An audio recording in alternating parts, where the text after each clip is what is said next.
Bonjour. J'ai l'impression d'aller de sujet délicat en sujet délicat. Alors aujourd'hui, je vous propose de parler au sujet de la mort.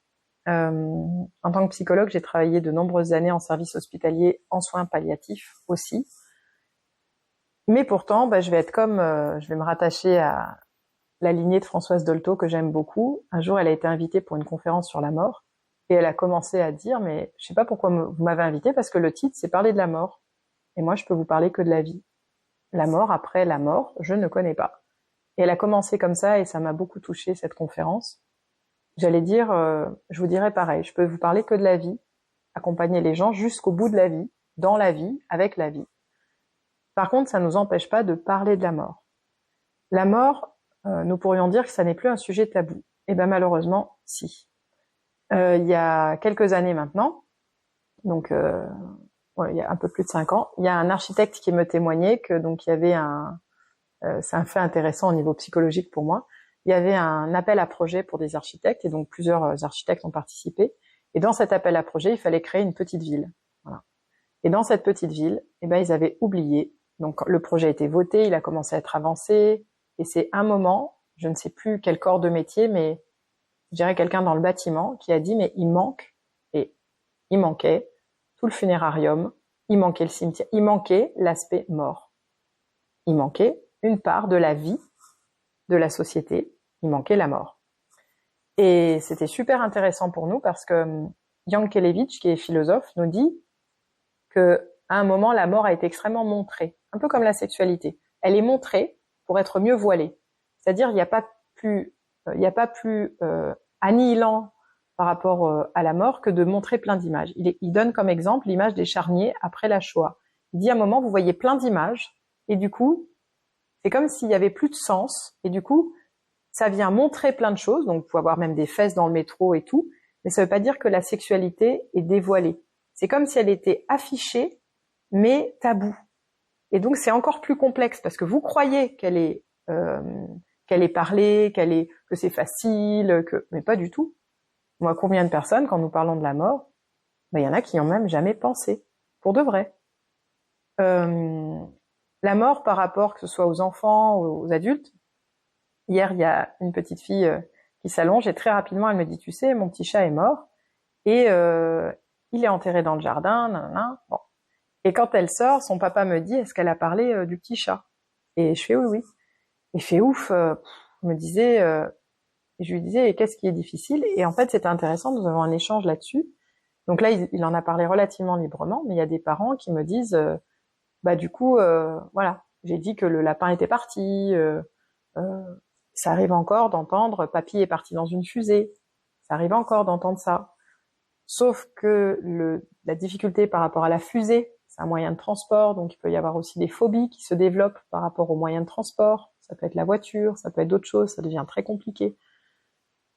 C'est-à-dire que chaque fois que nous racontons des histoires comme nous pouvons, il y a vraiment, c'est comme nous pouvons, ça peut mettre en difficulté l'enfant ou l'ado parce que c'est comme si la mort était tue. La mort ne se parle pas. Et bien sûr, comme je vous l'ai dit par rapport à Dolto, nous ne pouvons pas parler de l'après.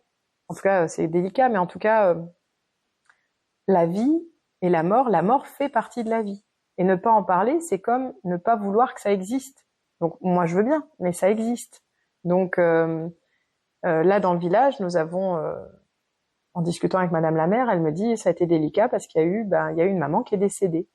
Voilà. Et les autres enfants, du coup, il y a eu toute une réflexion, mais des petits, des petits, avant l'école primaire, qui disaient, mais si sa maman est morte, est-ce que ma maman peut mourir? Et donc, il y a des enfants qui sont rentrés à la maison en disant, mais est-ce que toi, tu peux mourir? Donc, ça a soulevé des questions. Et ça, c'est important de pouvoir poser les choses. Alors, c'est délicat d'en parler, vous allez me dire. Je reprends Françoise Dolto, que j'aime beaucoup. Un jour, son fils vient la voir, et il rentre de l'école au moment du goûter, et il lui dit, maman, est-ce que c'est vrai qu'il peut y avoir une bombe et que nous pouvons tous mourir? Alors, elle est un peu surprise de la question, mais elle lui dit, oui, je vois ce que tu veux dire, effectivement. Il lui dit, mais du coup, ça veut dire que... Et donc, elle lui dit, mais quand même, tu sais, pour mourir, d'abord, faut que ce soit... il y a un temps pour mourir, mais une bombe, tu vois, là, nous sommes dans un pays en paix, il n'y a pas de raison. Voilà. Donc il y a quand même des circonstances, il y a des choses qui font que, et puis il y a un moment pour mourir. Et puis du coup, elle voit son fils réfléchir, et avant de prendre sa tartine, il lui dit, mais en vrai, ça veut dire que je pourrais mourir là, maintenant? Et elle lui dit oui. Quelque part, oui. Si c'était ton heure, oui. Et alors il dit, eh ben alors je préférais que ce soit après le goûter. Et elle le voit prendre sa tartine et manger sa tartine. J'ai trouvé cette histoire géniale. Je sais pas comment elle était dans ses baskets au moment où elle a parlé avec son fils. Ce que je veux vous dire, c'est que c'est pas toujours forcément simple, mais vous seriez surpris de la réaction des enfants. Quand nous parlons de la mort avec les enfants, je pense à des enfants que j'ai accompagnés qui sont décédés quelque temps après, eh ben j'ai été surprise parce que moi j'avais une boule au ventre en y allant. Eux n'étaient pas aussi mal à l'aise que moi parfois. Il y a vraiment eu des échanges très étonnants. Je pense vraiment à un petit garçon qui m'a dit tu sais, ma maman, elle se cache, mais elle pleure beaucoup. Ça serait bien que tu t'occupes d'elle. Je voulais te parler pour te dire que ça serait bien que tu t'occupes de ma maman. Ok. Moi, je sais que je vais mourir, mais elle, je sais pas si elle sait. Voilà. C'était un tout petit garçon. Ce que je veux vous dire, c'est que nous sommes parfois surpris du rapport que l'enfant peut avoir, même au corps mort. C'est-à-dire au cadavre. J'ai des parents qui me disent, je sais pas, est-ce que je l'emmène ou à la morgue ou à l'enterrement, est-ce que ça va pas le traumatiser? C'est pas une histoire de faire ou de pas faire. Pour moi, ce qui compte, c'est qu'il puisse y avoir des mots qui soient posés, que la parole puisse être dépliée et surtout que l'enfant ait le droit de poser des questions. L'enfant peut vous poser des questions très étonnantes. Quand j'ai accompagné un petit garçon, donc son papa était décédé, je l'ai emmené à la morgue et en fait, tout de suite, il m'a dit, est-ce que je peux le toucher? Et j'ai dit oui, bien sûr, c'est ton papa, tu peux le toucher. Et il m'a dit, je voulais savoir s'il était froid. Et effectivement, son papa était sur une plaque réfrigérée, donc son corps était froid. Et il me dit, je voulais savoir s'il était froid, avant il était chaud. Et je dis oui, tout à fait, avant ton papa, il était chaud.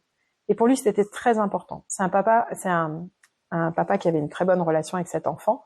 Et c'est un enfant qui a décidé de donner un dessin à son papa. Donc il savait pas encore écrire, mais il a mis un dessin et il lui a fait un petit bracelet. C'était très important pour lui, parce que il avait donné le bracelet donc avant le décès. Le bracelet avait été mis au papa dès que ça a pu se faire. Et il avait le bracelet. Pour lui, c'était très important qu'il ait ce bracelet, qu'il ait pu mettre ce dessin.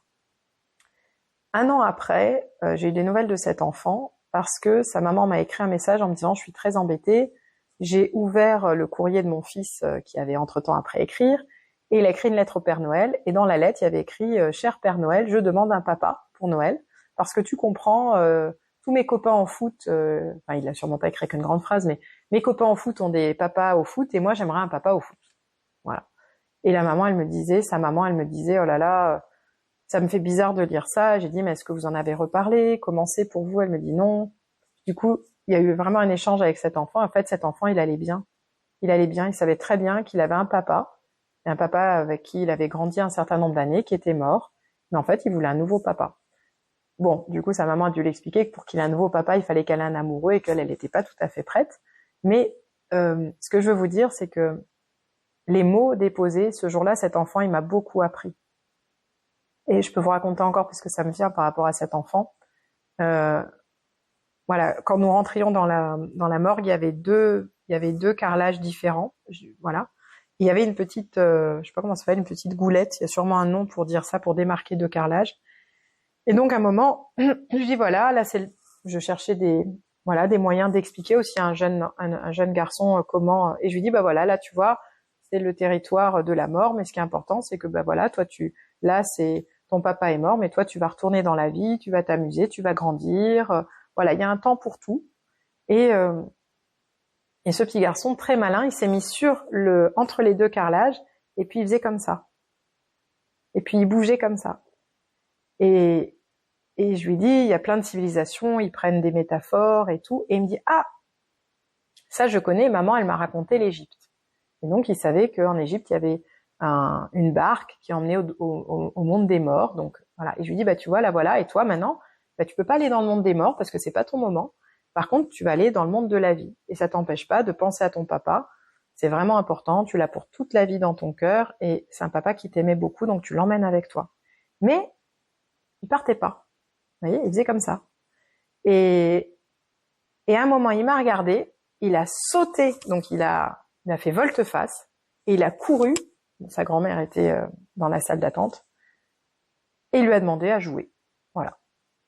Et ça m'a Ça m'a surprise parce que je me suis rendu compte qu'il avait très très bien compris. J'ai mis beaucoup plus de temps que lui à me décrocher de ce qui était en train de se passer. Lui, au moment où il a sauté, il est passé à autre chose. Et voilà, faites confiance aux enfants.